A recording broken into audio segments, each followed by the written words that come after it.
Today we're going to talk about tips for passing the Advanced Sommelier Exam to the Court of Master Sommelier. Hi, my name is Angie. I'm an Advanced Sommelier and the founder and owner of angiesang.com. I actually passed my Advanced Sommelier certification back in 2010, a whole decade ago. As the testing day drawing close for a lot of the Advanced Sommelier candidates for the 2020 test year, I would like to share some of my best tips for passing the Advanced Sommelier exam. So here we go. Yesterday I talked about why is it so hard to pass the Master Sommelier exam, and I have not personally passed it, so I am not qualified to talk about how to pass that exam, but I have passed the Advanced Sommelier exam, and I'd like to share some of my top tips for all the students going for the exam this year, and or if you just are passionate about learning about wine and you really wanted to get more out of what you're drinking and you're actively learning, I hope this can help you as well. So when I was studying for my advanced exam, it's very important to have a study schedule set out a year in advance. I literally had my study schedule down to every single week on what topic I'm going to spend on, and depending on how complicated the region is, for example, France as a country, I took 4 whole weeks of study, whereas in New Zealand at the time only took me about 1 week. So you need to think about how complicated the region is, how much is there to know in that region, and allocate the right amount of time to study for it and stick to your schedule. Consistency and repeated studying is the key. If you are hot and cold, you will never pass this exam. You need to do it consistently and all the time.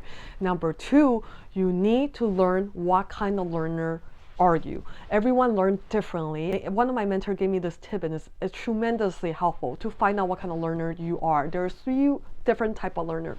We have the visual learner. They're really good at just reading books and learning it that way. There is the audio learners. They like to hear it being said out loud in a classroom setting, and that's how they learn. And there's a kinesthetic learner, which they have to learn by doing, teaching, making it, touching it.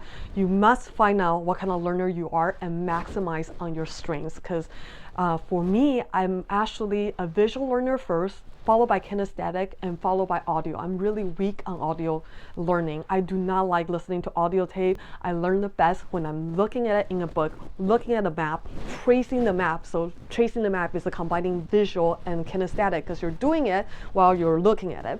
I remember when we were studying, I have other study partners who are really great audio learners. They would just repeat over and over again while we're the Grand Cru of Burgundy, and that just goes in one ear and fly out the other. So like I said, find out what kind of learner you are. If you're a visual learner or a kinesthetic learner like me, I think the tips I'm going to give you after this is going to be tremendously helpful. And I apologize, since I'm not an audio learner, I'm not as good with it.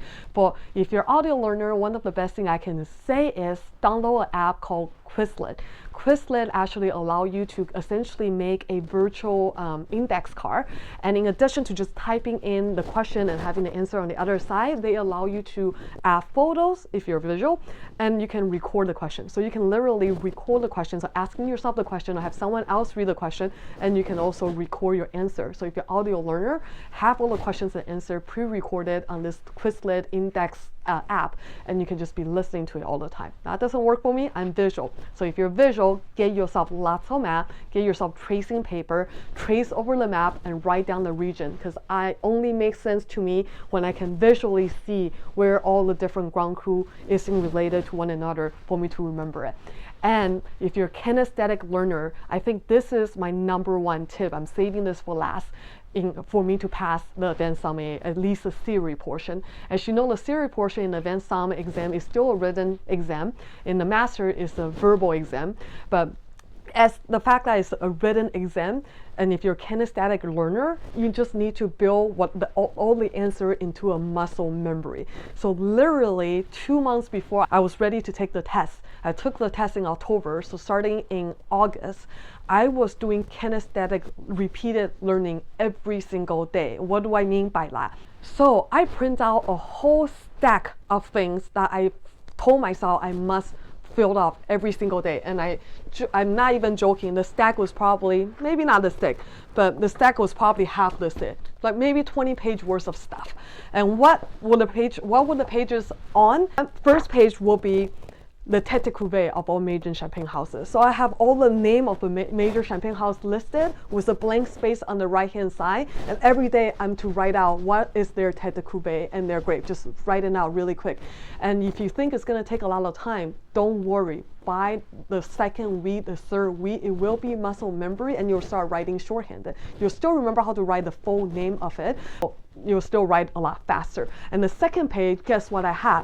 I had the name of all 60 classified groves on the left bank, and I'm supposed to write down the second label for each one of them. And then the next page, I have, what did I have? I have German, I have Burgundy Grand Cru, I have Burgundy Premier Cru, and then I have Champagne Grand Cru, Champagne Premier Cru, and then I also have German important villages and whatever have you. Literally every single day practicing writing, so it became a reflex to me that whenever I see the name Armand de Brignac, I go Ace of Spades. It was like because I did it alphabetically, so it's still the first one. I still remember it till this day, and there's just no shortcut on doing it, but you will be so thankful when you do it because the tests go by very quickly and you really don't have that much time. I remember taking the test, it was just enough time to go through every single question and go back and guess the ones I didn't know in the first place.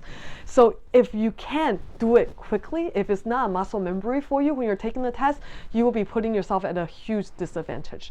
So I hope this helped you with your advanced exam this year. I wish you nothing but the best of luck. If you find this video helpful, please hit that like button or share it with any friend who might need this. If you have any other question, feel free to leave a comment below. And don't forget to subscribe to my mailing list on angiesom.com to get a weekly recap on all the wine topics I talk about that week. And of course, in addition, I also send out amazing wine deals periodically you can't find anywhere else. Thank you very much for watching. Live and drink passionately.